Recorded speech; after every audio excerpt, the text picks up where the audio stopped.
45 minutos después. Y estas galletitas.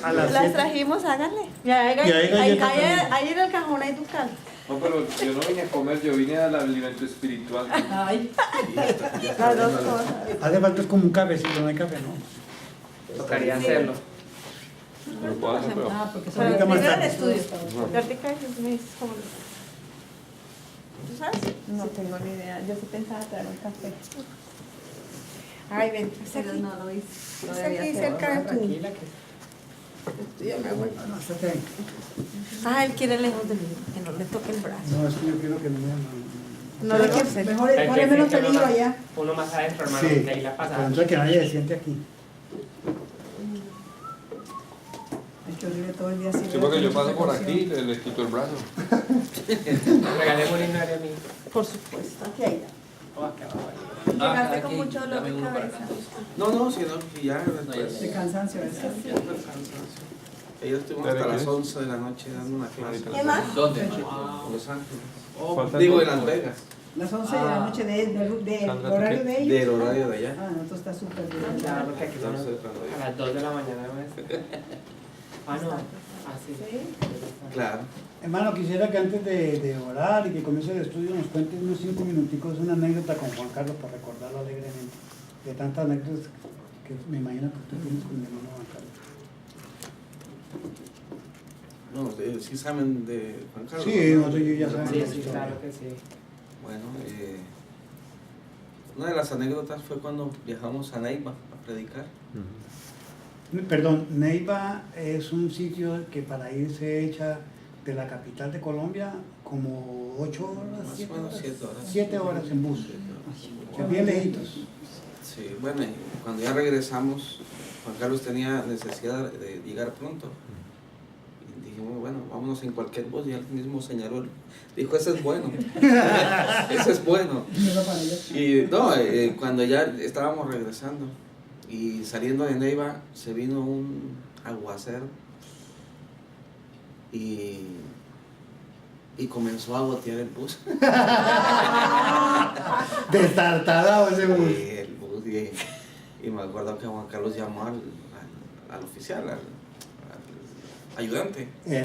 Sí, ¿Cómo le llaman? ¿El ayudante? ayudante. Ayudante. Y el ayudante era un morenito. ¿No? Y el morenito le dice, necesita una cobija, una frazada. No, dice, necesito una sombrilla. Esa fue una de las que me acuerdo. Es una sombrilla. Es que los buses todas son así allá en Colombia. ¿Sí? Los que son viejos, porque ahora los modernos son, Sí, parecen unas camas con televisor ahí. Oh, sí. Sí, Pullman se le llama. muy bien. Ahora sí. Nos dirige hermano Jaime de pronto en un par de himnos. Claro que sí. Cantemos el ciego Bartimeo para irnos Listo. ensayando. Ah, bueno, ahí. ¿En dónde está el ciego Bartimeo? 95, hermano. No ha llegado. No ha llegado. No vio. No ve, de noche no puede. Estoy ensayando. Ahí sí porque... Ciego Bartimeo. ¿Quién va a ir? Cuando el ciego escuchó que Jesús iba a ir camino a Jericó, lo salió a recibir, le gritaba, Señor, ten piedad tú de mí, porque ciego soy yo y no puedo vivir. Cristo le preguntó, ¿qué podré por ti hacer? Y con fe respondió, haz que yo pueda ver. Cristo le preguntó, ¿qué podré por ti hacer? Y con fe respondió, haz que yo pueda ver. Al salir de allí, daba gracias a Dios, porque ya pudo ver, pues Jesús lo sanó. El Señor le mostró su amor y poder. Cuando el ciego sanó, permitiéndole ver, él también lo sacó de otra noche sin luz, pues su pena pagó Cristo allí en la cruz. Él también lo sanó de otra noche sin luz, pues su pena pagó Cristo allí en la cruz. Este mismo Jesús, poderoso de ayer, es el mismo que hoy te dará su poder, como escrito está. Todo puede el Señor, como ayer también hoy y por la eternidad. Si tú vienes a Él, salvación tú tendrás. Dale tu corazón, libre y salvo serás. Si tú vienes a Él, salvación tú tendrás. Dale tu corazón, libre y salvo serás. Dice la última estrofa, si tú vienes a Él, salvación tú tendrás. Imagínense nosotros este mundo sin sal. Yo me aguanto sin azúcar, pero sin sal. Por algo dice la palabra de Dios que nosotros somos ¿qué? La sal del mundo. Échenle cabeza a eso. Por otro himno. Porque él vive. ¿Cuál? Porque él vive. Porque pues, bien, allá. bueno, pues allá, bueno, Porque él vive. ¿Qué ¿Qué número es? ¿Qué número es? ¿Cómo es que se llama? Porque él vive. El que lo encuentra se gana la rifa de hoy. La cabeza del marrano. la cola del burro. 138. Uy, Pere, muy bien. Uy, hermana, no se me ponga tan abusada tampoco, hermana. porque- Velocidad. Dios nos envió. Más bajito. Dios nos envió a su Hijo Cristo. Él es amor, paz y perdón. Por mí murió en el Calvario. Más de la tumba con poder resucitó, porque Él vive, no temo el mañana, porque Él vive, seguro estoy, porque yo sé que el futuro es suyo y que la vida vale porque Él vive hoy. Se acaba en Él a un tierno niño, precioso don que Dios nos da. Cuánto mejor cuando Él recibe al Salvador y vida eterna.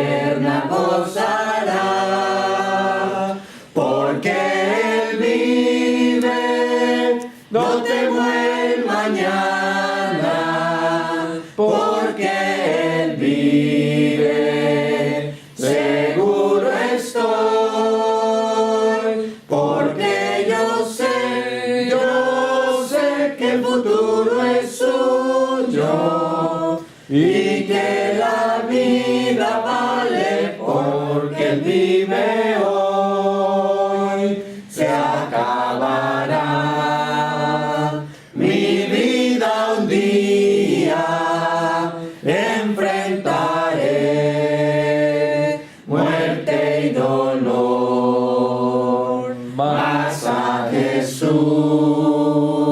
veré la gloria y reinaré con mi triunfante Salvador, porque Él vive, no temo el mañana, porque Él vive, seguro estoy, porque yo sé que el futuro es suyo y que la vida vale porque Él vive hoy. Hermano José, digamos en oración, por Ok, favor. hermanos. Bueno, bendito Padre Celestial, alabamos y glorificamos tu nombre. Señor, te damos muchas gracias. Tú eres el Dios de todo, tú eres el único creador. Tú eres un Dios todopoderoso, tú eres un Dios bondadoso. Y Señor, te alabamos, glorificamos tu nombre. Señor, por ti son todas las cosas. Y Señor, tú eres grande, tú tienes sabiduría, tú tienes poder y tú diriges nuestras vidas. Y tú estás en control de la historia, de todo lo que está alrededor nuestro. El universo funciona porque descansa en nuestro Señor Jesucristo. Y así Él es el motor, Padre Santo, el verbo que acciona todo lo que tú has creado. Y Señor, te damos muchas gracias porque tú eres nuestro Padre. Y como hijos, Señor, tenemos la seguridad, la confianza, la fe de que tú quieres lo mejor para nosotros y tú nos ayudas en nuestras debilidades. Gracias, Señor, por tu Santo Espíritu. Gracias por santificarnos con tu Santo Espíritu. Gracias por tu palabra. Gracias porque nos has dado entendimiento a través de tu Santo Espíritu para poder entenderla. Señor, gracias por justificarnos, por hacernos justos por la fe de Cristo. Gracias, Señor, por recibirnos, por aceptarnos, por que tú nos has declarado justos y somos tus hijos, Señor. Gracias, Señor, porque tú nos has sentado en lugares celestiales. Nuestra vida está segura, nuestra vida tú las has recogido, Señor, y como dice Pablo, no debemos temer, todo lo podemos con Cristo que nos fortalece. Gracias, Señor, y por este día y por esta reunión, por el hermano Elmer, Señor, te pedimos que tú le bendigas y que en este accidente que él tuvo, Señor, su dedo, Padre Santo, que no sea una cosa que sea gravedad. Sí, Padre Santo, te damos gracias por este día, por esta semana, por la protección que tú nos has dado, Señor, y por la comida, y por nuestros trabajos, y por todas las cosas buenas que hemos recibido. Señor, te pedimos en estos momentos por los misioneros, los que dirigen las misiones, los institutos. También te pedimos, Señor, por las obras nuevas, por los hermanos que salen a predicar y están iniciando obras. Señor, es necesario que el Espíritu Santo sea el que los sostenga, los promueva, les dé salud, les dé fortaleza, y también a la familia de los misioneros. Gracias a nuestro Padre Celestial, y que en este estudio, Padre Santo, tú nos ayudes, nos fortalezcas y que recibamos enseñanza del cielo. Gracias, Señor, en el nombre de Cristo. Amén. Amén. Amén. ¿Listo? Sí. Muy bien, vamos a estudiar en estos días, el tiempo que podamos, la carta de Pablo a Tito. ¿Sí? Entonces les invito a que abramos Tito. Bueno, cada vez que estudiamos un libro en la Biblia, específicamente una carta, tenemos que hacernos algunas preguntas, ¿verdad? Muy básicas, como por ejemplo, ¿quién es el autor? ¿No? Entonces, capítulo 1, versículo 1 dice que el autor es Pablo, ¿verdad? Entonces no tenemos dificultad en identificar el autor, ¿sí? Porque él mismo se presenta, y se presenta como siervo de Dios y apóstol de Jesucristo. ¿A quién va dirigida la epístola? A Tito, según capítulo 1, versículo 4, ¿verdad? A Tito, verdadero hijo en la común fe. Sin embargo, es bien importante entender que las cartas si bien fueron escritas a personas, ¿sí? A individuos, ellos también tenían que hacer mención de estas cartas inspiradas por el Espíritu de Dios a la iglesia, porque la iglesia necesitaba recibir instrucción, necesitaba recibir corrección, ¿sí? En el caso puntual, las iglesias en Creta, ¿sí? Entonces podemos ver que específicamente es Tito, pero también la carta tenía que ser al menos mencionadas para la iglesia. Ellos no podían recibir la carta y guardársela, ¿sí? O ignorar a la iglesia, sino tenían que comunicar mensaje. Ahora, cuando las cartas eran ya más generales, como a los Corintios, los Romanos, a los Efesios, etcétera, pues ya eran cartas públicas, ¿verdad? Bueno, otra pregunta que podemos hacernos aquí sería, ¿cuál es la situación, la ocasión? La ocasión, capítulo 1, versículo 5, ¿qué dice? Te dejé en la isla de Creta para que pudieras terminar nuestro trabajo ahí y nombrar ancianos en cada ciudad, tal como te lo indiqué. Ok, bueno, en Nombrar ancianos. Sí, bueno, son dos asuntos, ¿verdad? Terminar el trabajo y nombrar ancianos. Ok, en esa acción dice terminar el trabajo, acá corregir lo deficiente, ¿verdad? Okay. Habían deficiencias. Y en segundo lugar, establecer un liderazgo espiritual. Y ese liderazgo espiritual son los ancianos, ¿verdad? Entonces son dos situaciones. Ya vamos a ver cuáles eran las deficiencias. Algunos creen que la deficiencia era no tener ancianos. No, hay deficiencias y establecer ancianos. Entonces ya vamos a ver cuáles eran las deficiencias y nos vamos a asombrar de ello. Bueno, ¿cuál es el tema central? ¿Por qué razón Pablo escribe a Tito? La ocasión era esta: deficiencias en Creta, necesidad de liderazgo sólido. Pero la razón del por qué Pablo escribe esta carta se encuentra en el capítulo 3, versículo 8. Capítulo 3, versículo 8. Él mismo lo declara. ¿Qué dice? Palabra fiel es esta, y en estas cosas quiero que insistas con firmeza, para que los que creen en Dios procuren ocuparse en buenas obras. Estas cosas son buenas y útiles a los hombres. Muy bien. Palabra fiel es esta.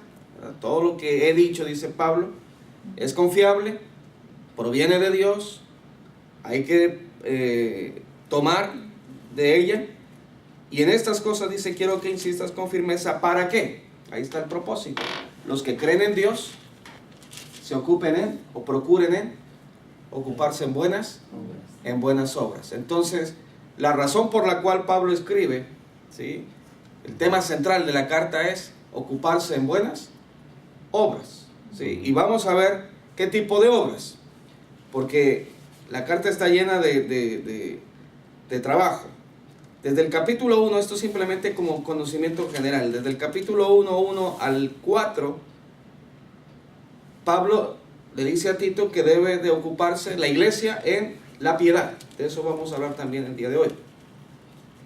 Desde el capítulo 1, verso 5 hasta el verso 9, ocuparse de adoptar el carácter íntegro. Se va a hablar de la integridad.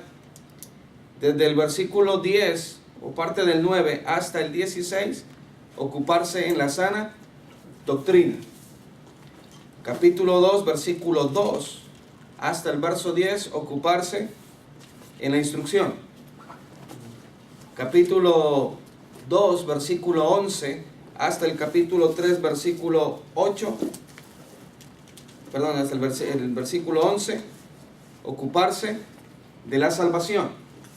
Y finalmente, versículo 12 al 15, ocuparse en buenas obras para los casos de necesidad, ocuparse de dar fruto. Ahora, ¿por qué razón? Y para que hagamos una conversación, ¿por qué razón es necesario ocuparse? ¿Con qué asociamos la palabra ocuparse?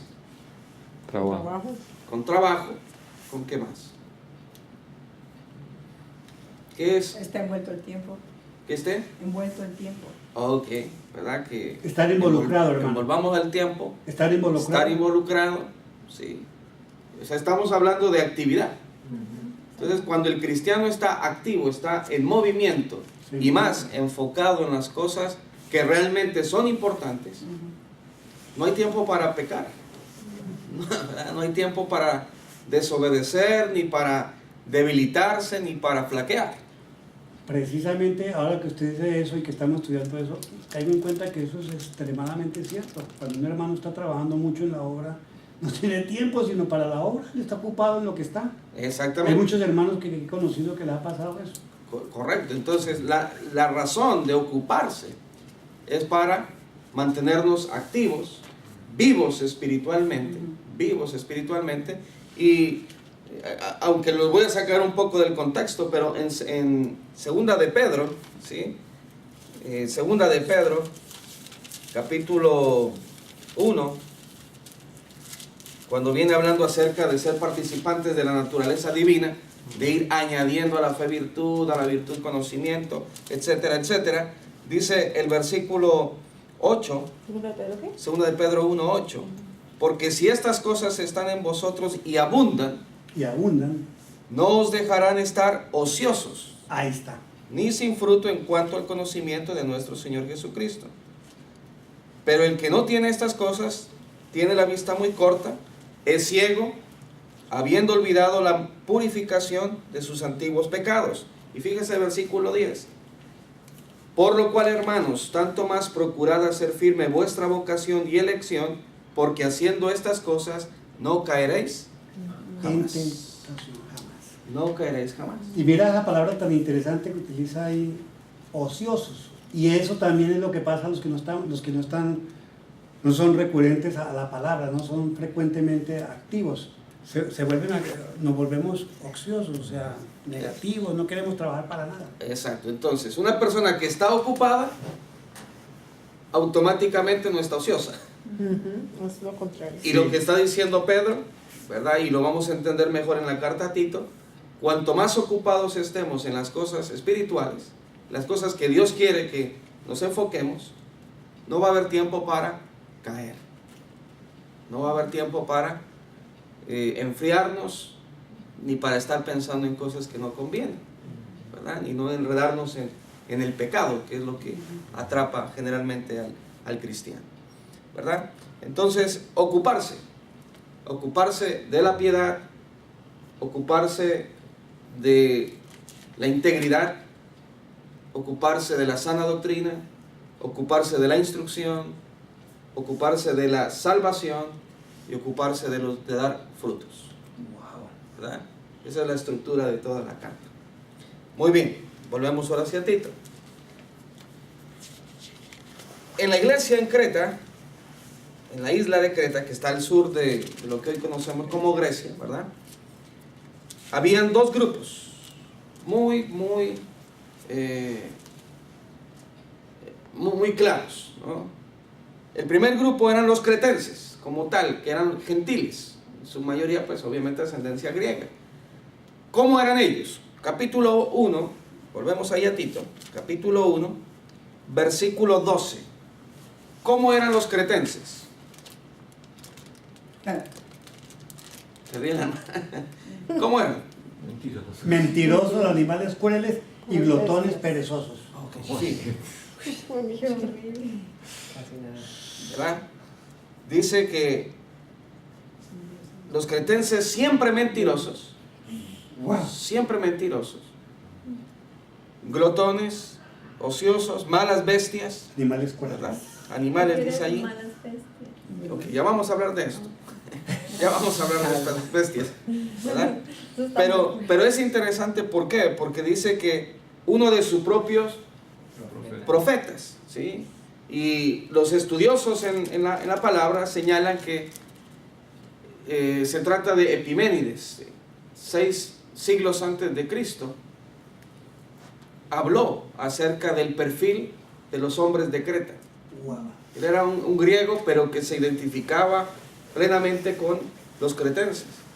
Y él fue quien dijo estas palabras en textos seculares, ¿no? Los de Creta son así. Y por eso Pablo toma esos escritos que no son inspirados por Dios, pero que le iban a servir a Tito para conocer con qué clase de gente iba a estar. ¿No? Eran hombres completamente desenfocados. De lo peor, sí. Era de lo peorcito, ¿verdad? Descontrolados. Eran descontrolados. ¿Por qué? Porque al decir malas bestias o animales crueles, se refiere a personas que actúan instintivamente, no con la razón, no con sensatez. Entonces la vida de ellos era una vida completamente descontrolada. No había disciplina, no había normas que rigieran su conducta. Por eso eran siempre mentirosos. Y yo ahondé un poquito más acerca de esto, ¿no? De siempre mentirosos, porque me llamó la atención. Y dicen los historiadores que en la mitología griega Zeus es una divinidad, ¿verdad? Es el padre de los dioses. Y eso son mitos, son leyendas, son cuentos, ¿sí? Pero los cretenses habían tomado esa parte de la mitología y la quisieron aprovechar para su propio beneficio, diciendo que en Creta estaba la tumba de Zeus. Mentiroso. Y la gente entonces, ¿qué hacía? Viajaba, ¿verdad? Peregrinaba hacia Creta. Y todo era para, sencillamente, Ellos eran países. Dinero. sacar ventaja, ¿verdad? Sacar ventaja. Entonces, Ningún país seguido. de esa forma, ellos siempre fueron identificados como siempre mentirosos. El engaño estaba en sus bocas, permanentemente. Eran hombres y mujeres falsos. Ahora, aquí hay una pregunta. Cuando dice, y cuando Pablo está hablando aquí de los cretenses, si bien es una radiografía del cretense en general, pero ¿estos estaban en la iglesia? Claro. Sí. Sí, porque Claro. Pablo le dice que tiene que ir a corregir deficiencias en la iglesia. O sea, en la iglesia estaban estos. Ay. No solamente afuera, sino adentro. Siempre mentirosos, malas bestias, ¿verdad? Glotones perezosos. Glotones y ociosos, ¿verdad? Perezosos. Ese era el primer grupo. A ese grupo le vamos a poner el nombre de los sin control. Ahora, aquí pregunto. Hoy en día en la iglesia tenemos hermanos así, Desafortunadamente sí, hermano. ¿verdad? No nos miremos. Bueno, ¿Por qué me miran, hermano? No me mire a mí, por favor. hermano. claro que sí, ¿verdad? Claro que sí. ¿Por qué? Porque el pecado, eso es lo que hace, ¿verdad? Ciega el entendimiento y hace que el hombre actúe no de una manera racional, sino irracional. Cuando se entregan, dice el apóstol Pablo allá a los Efesios, se entregan con avidez para cometer toda clase de impurezas, ¿verdad? Entonces, hoy en día vemos no solamente afuera eso es natural Sí. y no debemos de extrañarnos, pero que suceda adentro es triste, ¿verdad? Es lamentable, pero hay que trabajar también con ello. Por eso Pablo lo deja a Tito en Creta. Ahora vamos a ver el segundo grupo. El segundo grupo, capítulo 1, versículo 10. ¿Qué dice? Capítulo 1, verso 10. Porque hay aún muchos contumaces, habladores de vanidades y engañadores, mayormente los de la circuncisión. Ok. La palabra contumaz significa rebelde, ¿no? Porque hay aún muchos contumaces o rebeldes, habladores de vanidades, pero señala quiénes son. Los judíos. Los de la circuncisión. ¿Y los de la circuncisión son gentiles o judíos? Judíos. Entonces, habían judíos también ahí. ¿Sí? Habían judíos. O al menos que tenían o defendían la ley. Entonces, el judío como tal, ¿qué es lo que busca? O buscaba en ese momento. Conversaciones inútiles. Bueno. Controversia. Era parte de su Rebeldía. era parte de su radiografía esa, ¿verdad? De su perfil. Hablar vanidades, dedicados a las genealogías, dedicados a las fábulas judaicas, pero también hay algo que a ellos los caracterizó mucho, los judíos, y era vivir bajo las normas, porque así se educaron en el Antiguo Testamento, ¿verdad? La ley, los estatutos, los mandamientos.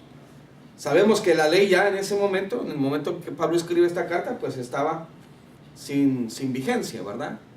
Como mandamientos. Pero también los judíos lo que hacían era crear sus propios mandamientos como doctrina. Por eso Jesús les dijo allá en Mateo 15 que enseñan como mandamientos, enseñanzas de hombres, ¿verdad? Como doctrina, mandamientos de hombres. Entonces, si hay algo que caracterizaba a los judíos era el querer controlar. Entonces, por un lado están los descontrolados y por otro los que quieren controlar. Lavadores de cerebro. Ahora sí, pregunto, Con su falsa doctrina. ¿cómo serían las relaciones en esa congregación? Ay, No, mejor dicho. Un nido de víboras. Pobre Tito. Bueno, pero y Tito- para allá vamos, Tito ¿verdad? es especialidad. Tocó duro. Y para allá vamos. ¿Por qué? Porque cuando Pablo dice para que corrijas deficiencias, no está hablando de pequeños detalles, no está hablando de cosas menores, de cosas sencillas. Está diciendo, tienes que llevar a esos cretenses a salir de ese modo de vida, de ese estilo de vida, a través de la enseñanza. Pero también tienes que llevar a los judíos a que de una vez por todas se callen. Y se concientiza. Porque dice el versículo 9, al final, ¿verdad? Bueno, el verso 9 dice, alrededor de la palabra fiel tal como ha sido enseñada, para que también pueda exhortar con sana enseñanza y convencer a los que contradice. Y verso 11, a los cuales, hablando de los de la circuncisión, a los cuales es preciso tapar la boca, que trastornan casas enteras enseñando por ganancias deshonestas lo que no conviene. Dice aquí, hay que callarlos porque con su falsa enseñanza alejan a familias enteras de la verdad y solo lo hacen por dinero. Muy bien. ¡Wow! O sea, es una misión terrible, hermano. Ok, y esa era la iglesia de Creta. A veces. Porque no A estamos veces mal, no uno se estamos le mal, olvida hermano. cómo fue la cosa, ¿no? Muy bien. Estamos realmente bien, ¿verdad? En comparación a los de Creta. Oh, mi Señor. Pero hay que trabajar. Ajá. Y por eso la preocupación de Pablo, que es la preocupación realmente de Dios, de salvar esa situación, de corregir esa situación. Entonces, ¿qué hace Dios? Envía hombres, ¿verdad? Capacitados, en este caso como Tito, para que desarrolle esa tarea. Pero antes de eso, él tuvo que también aprender. De eso vamos a hablar, yo creo que mañana, Okay. ¿verdad? Vamos a hablar de cómo aprendió Tito a resolver los problemas. Wow, qué bien. ¿Sí? Ahora bien, pero es bien importante entender que hay estos dos grupos y aparece un tercero que sería yo digo Tito.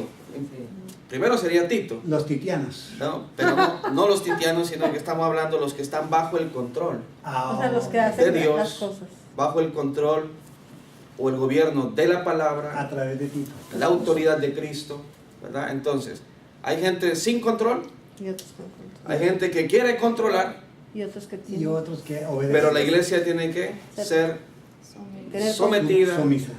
debe vivir bajo el control de Dios. Y eso es la idea que va a girar en toda la carta. Porque para poder llegar a ser hombres íntegros, la clave es sencillamente someternos a Dios. Vivir bajo el gobierno de Dios. Que Él tome el control de nuestras vidas. Amén. Si queremos ser sanos en la enseñanza, tenemos que dejar que la palabra gobierne, la palabra verdadera sin alteración, tome control también de nuestras mentes y de nuestros labios cuando vamos a hablar.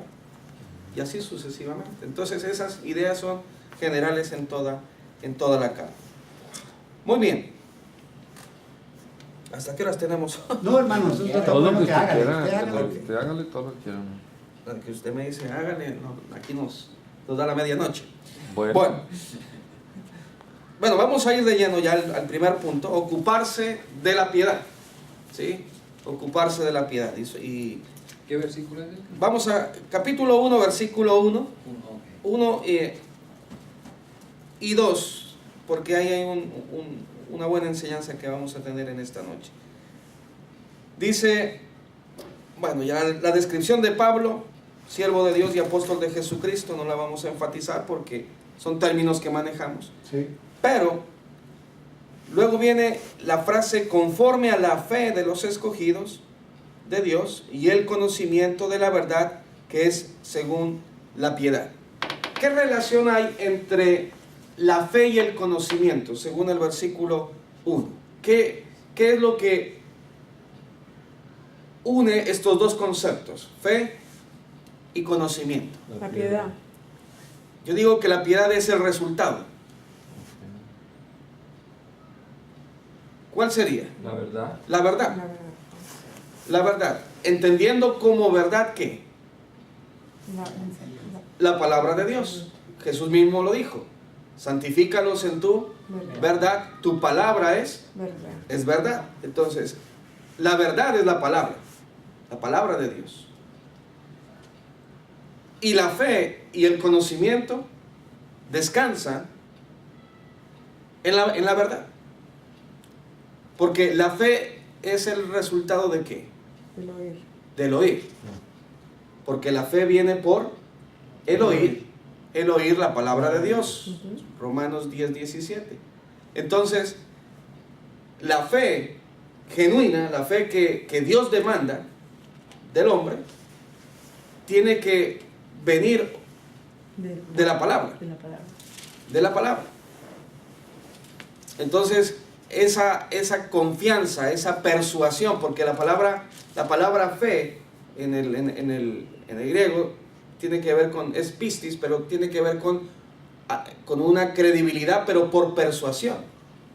¿Sí? Por persuasión. Es decir, nosotros llegamos a creer en Dios porque hemos sido persuadidos por la palabra y hemos sido convencidos por la palabra de su existencia, de su realidad, ¿sí? de su esencia, de su naturaleza.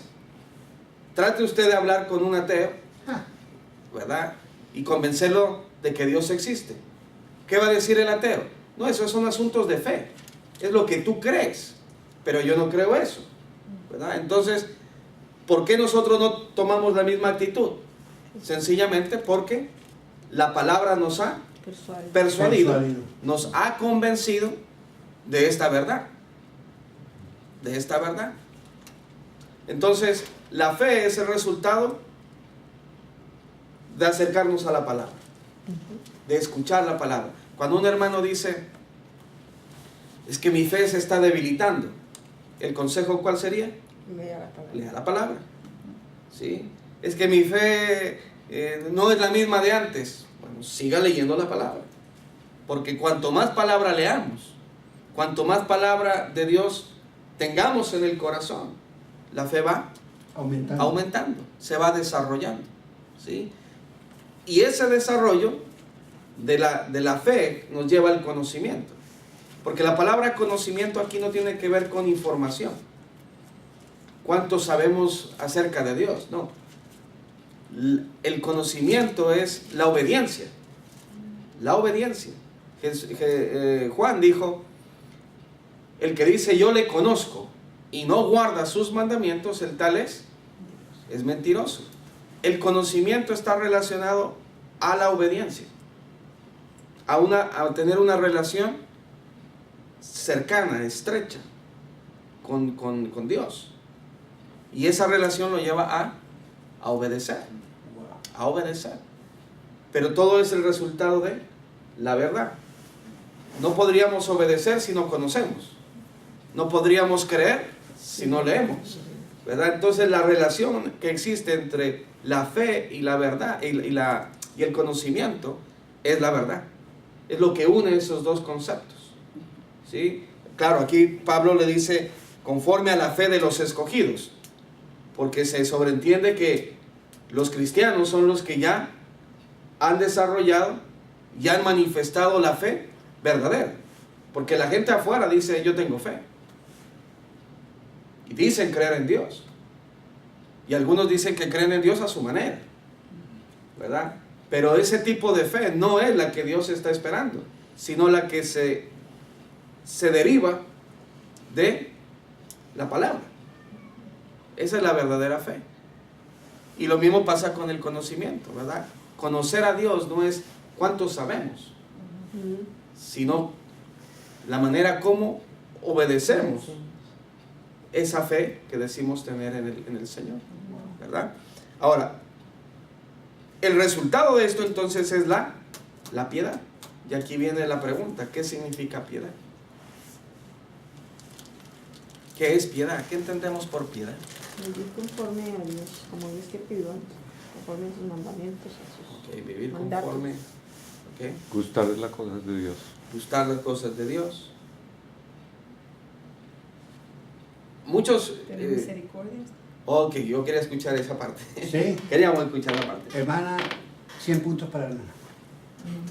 Misericordia de Dios. Ok. Hay dos, al menos hay dos definiciones para la palabra piedad. La más común es esta, la de misericordia, compasión. Cuando David dijo, ten piedad de mí, conforme a tu misericordia, conforme a tu amor, a tus bondades, está hablando de piedad, ¿verdad? Piedad, pero como compasión, como dolerse por el sufrimiento del otro, ¿verdad? Ponerse en el lugar del otro. Tener esa empatía, ¿verdad? Pero el sentido de piedad acá es otro. ¿Sí? Y Hay dos palabras que traducen piedad. Sí, en ese sentido sí. Porque la palabra que se usa para piedad en el Nuevo Testamento, pero para referirse, estoy botando aquí ya Pero no se preocupe si bota la agua. el agua y sembrando por aquí un poco, bueno, no importa. ¿Quiere ¿No papel? quiere una servilleta? O papelito, sí, Ya le traigo. como para no ser escandaloso, porque la sangre escandaliza. Bueno, pero vamos, la palabra piedad tiene que ver, gracias, la palabra piedad tiene que ver con, ¿Quiere más de Feller? no, ahí está bien, tiene que ver con eusebia, es la palabra en griego, ¿verdad? Que significa devoción, adorar bien, ir en pos de Dios, eso es consagración, es la misma palabra para piedad. Y en esta noche vamos a irnos con otro concepto. Piedad es una vida centrada en Dios. Eso es piedad. Una vida centrada en Dios. Si mi matrimonio está centrado en Dios, Es piadoso. va A crear un hogar piadoso. a crear un hogar piadoso y va a crear un hogar fuerte. Si mi familia, ¿no? Matrimonio, familia, mi propia vida, la iglesia, desarrollan una vida centrada en Dios, o desarrollamos una vida centrada en Dios, entonces vamos a estar en el camino correcto. Camino de la piedad. Sí, vamos a estar en el camino que verdaderamente necesitamos estar. ¿Por qué? Porque vamos a estar más cerca de Dios. Y estando cerca de Dios, los beneficios son todos, ¿verdad? Son totales. Entonces, la vida piadosa lo que busca es estar más cerca de Dios, o tener esa vida de constante acercamiento a Dios.